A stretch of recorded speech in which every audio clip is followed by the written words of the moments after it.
Hello, everybody. We're doing this online so you can take a look at it whenever you need.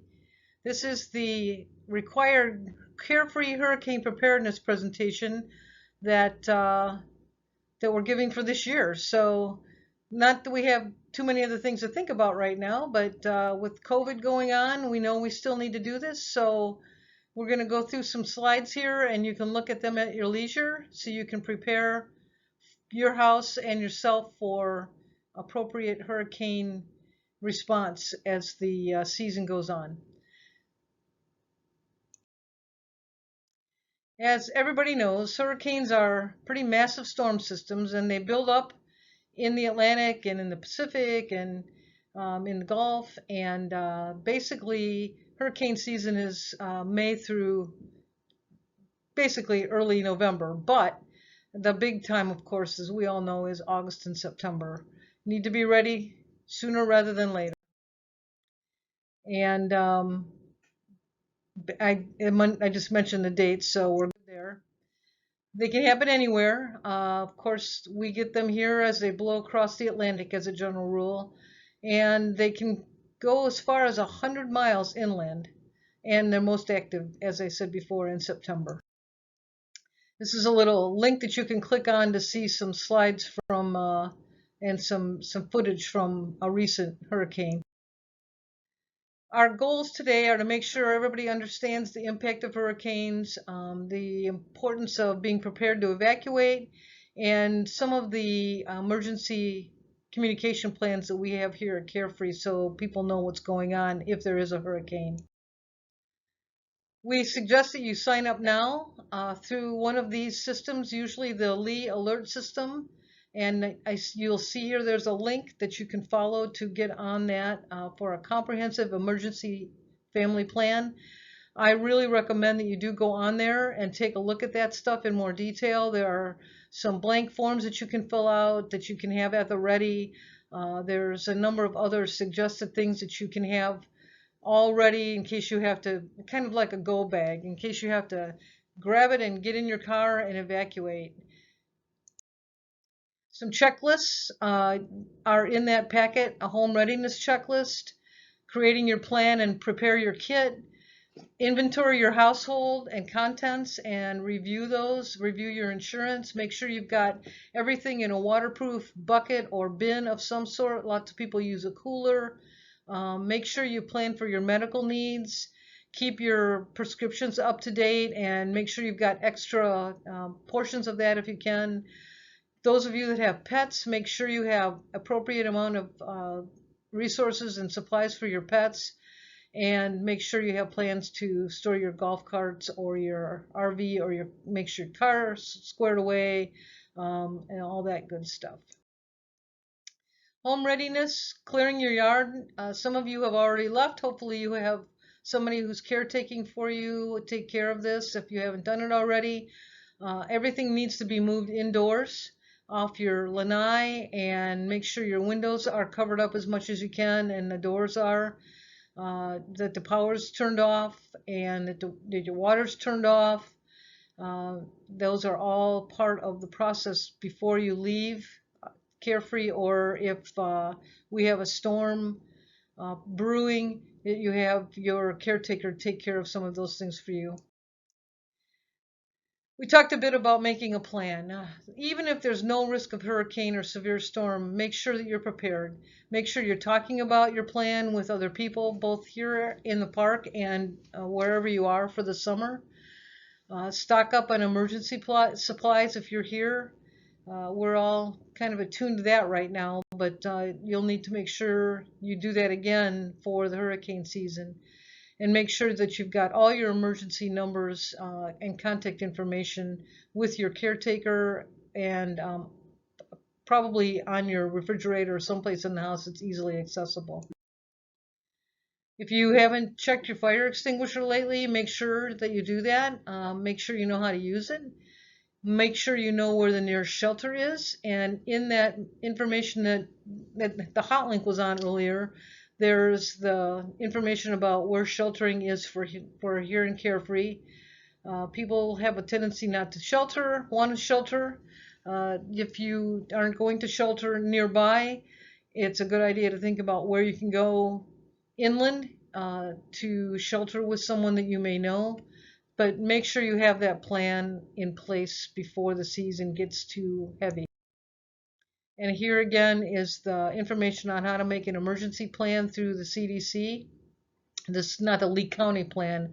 The CDC plan and the Lee County plan are a little bit different, but essentially they give you lots of information, so you should probably check both of those out. We do have some of the books for hurricane preparedness in the library at the clubhouse, which is closed right now.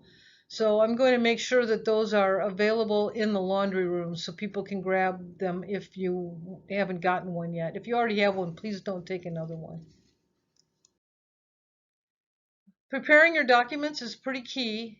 Gather the originals and copies of all of these documents, your driver's license, passports, birth certificates, if you have a military ID, your social security card, Medicare card if you've got it, or Medicaid, all your insurance documents, if you have a marriage license or certificate, your will and power of attorney, if you have a deed to your house or registration, which we usually have here with our manufactured homes.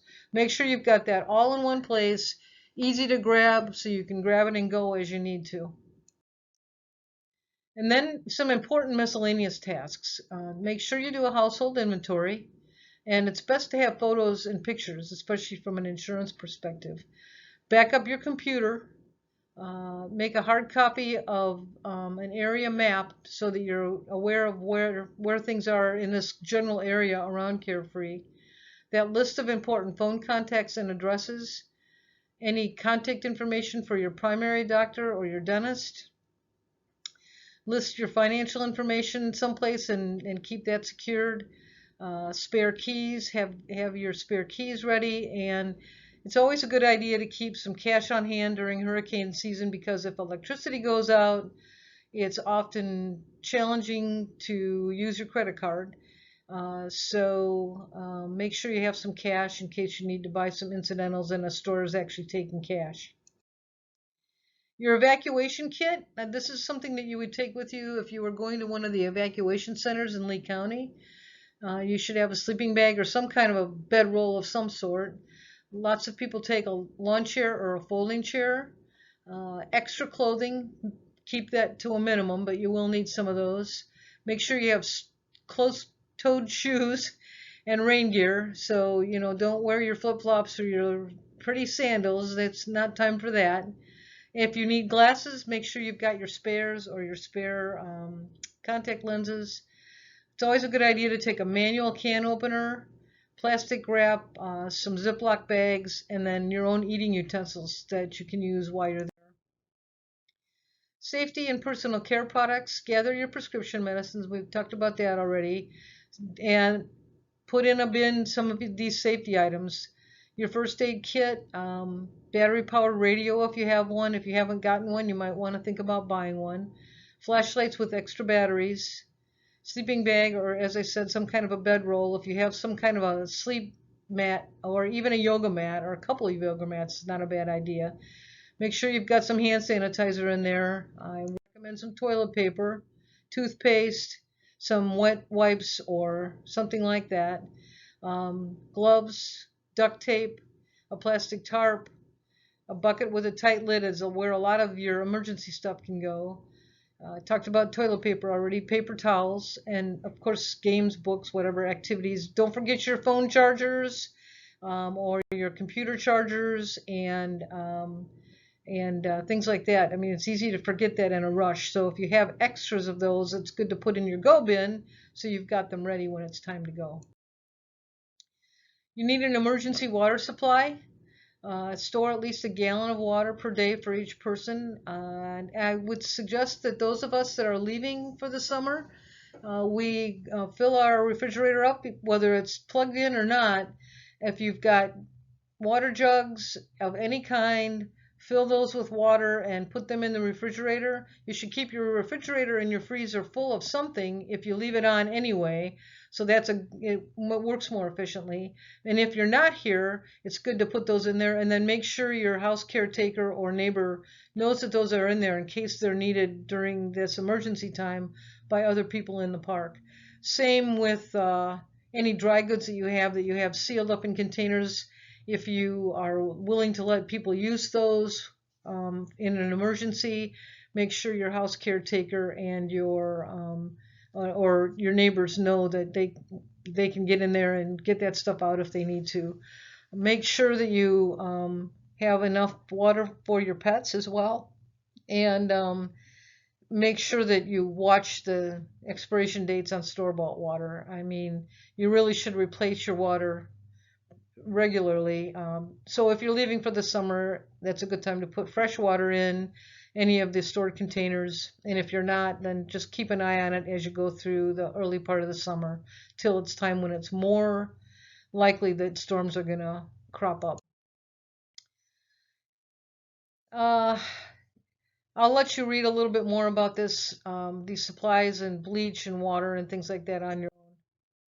Here's some information about proper water storage, and again, another link to that CDC website for you to visit to get more ideas about managing your healthy water supply. Make sure your car's filled up with gas. You might want to make plans to carpool to get to safer places so there's not too many cars at shelters or wherever it is that you're going. Double check your car's emergency kit. Make sure that you move your cars and trucks, whatever, undercover. And again, that emergency water supply in the car. Here's a suggested emergency car kit. And we're filling things up, aren't we? Take a look at this. You know, some people have bigger vehicles than others. You can, do this. Some people don't. Most people aren't going to have flares. Just take a look at this and figure out what makes the most sense for you. And depending on whether you're going to drive someplace very far or stay close by and shelter, will kind of drive some of this in terms of how much you put in your emergency car kit. Oh, evacuate or stay at home. Obviously, we're not in a high floodplain in our park, luckily. However, we're very close, so it's still possible that flooding could happen. And if you hear an order to evacuate, you must evacuate. And usually, they make it a mandate. And even in sturdy, well-built houses that are brick and mortar houses, the issue is, of course, roofs can blow off, and once a roof blows off, basically your house can get sucked right away. So this is going to happen in potential, and so just be paying attention to the fact that these evacuation orders come, and you may need to evacuate. Now, if you don't hear an order, or you don't hear an order to evacuate, you may hear an order to stay at home, and sometimes that is safer than evacuating. So do whatever it is that the government officials are telling you to do. Sheltering can be a freaking nightmare. There's no doubt about it. Okay, so these are some of the shelter options in our area, and you see, unfortunately, there's a picture there of a pretty overwhelmed shelter, and it's not a pleasant experience. So don't be prepared for a pleasant experience, but you do need to take some of those items we talked about before. Our Carefree evacuation zone is considered zone D. Our sheltering group is group C. And I've noted a couple of the shelter locations that are in the Lee County evacuation booklet, which, as I mentioned before, would be available to you if you don't have one already, and I'll put them in the laundry room. North Fort Myers Academy is a shelter location, and the North Fort Myers Recreation Center is a shelter location. To be honest with you, I have not heard, nor have I been able to find any information about how they might do evacuations this year with the COVID stuff. So if we find out any more information about that as the next couple months roll into the summer, I will make sure that this presentation is updated, and we'll probably send out a notice from the clubhouse.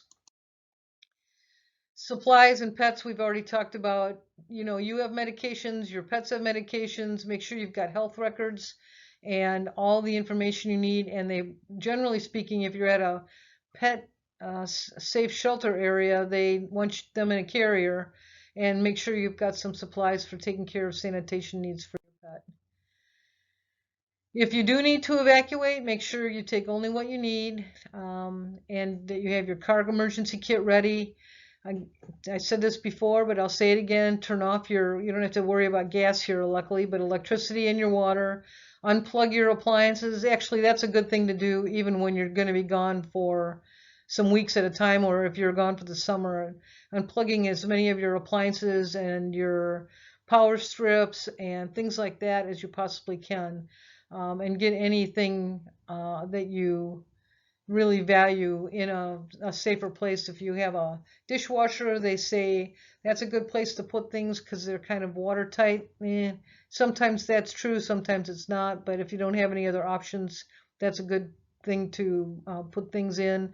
I don't have a dishwasher, so I'm not going to be doing that. And then follow any directions people are giving about where emergency traffic should go and evacuation traffic. After storms, we'll be communicating via our Carefree website. We have off-site folks who are responsible for making sure that that gets updated, and information will be posted on there. When you're back in the park, and once the all clear is set up, make sure that you're very careful about how you manage yourself in the park. And again, we'll be giving more directions about that when and if that actually happens. So now we'll wrap up. Just to remember, the high storm times are August and September. You really need to start preparing now. Get those go kits ready and have your supplies ready. And just so folks know, there's higher storm probabilities forecast for this season due to the unusually high ocean temperatures during the spring. They're actually forecasting more storms than usual. Make sure you're checking in with your neighbors, especially those who are single or who may need a little extra help during the time when there are storms. And we all know that COVID-19 and social distancing will likely complicate the shelter processes, so be prepared for that, which is why we want people to be thinking about this now and preparing now rather than later. So I think that pretty much covers the presentation. If people have any questions, feel free to shoot us an email at Clubhouse or at Club Management Office. The management team may have answers for you.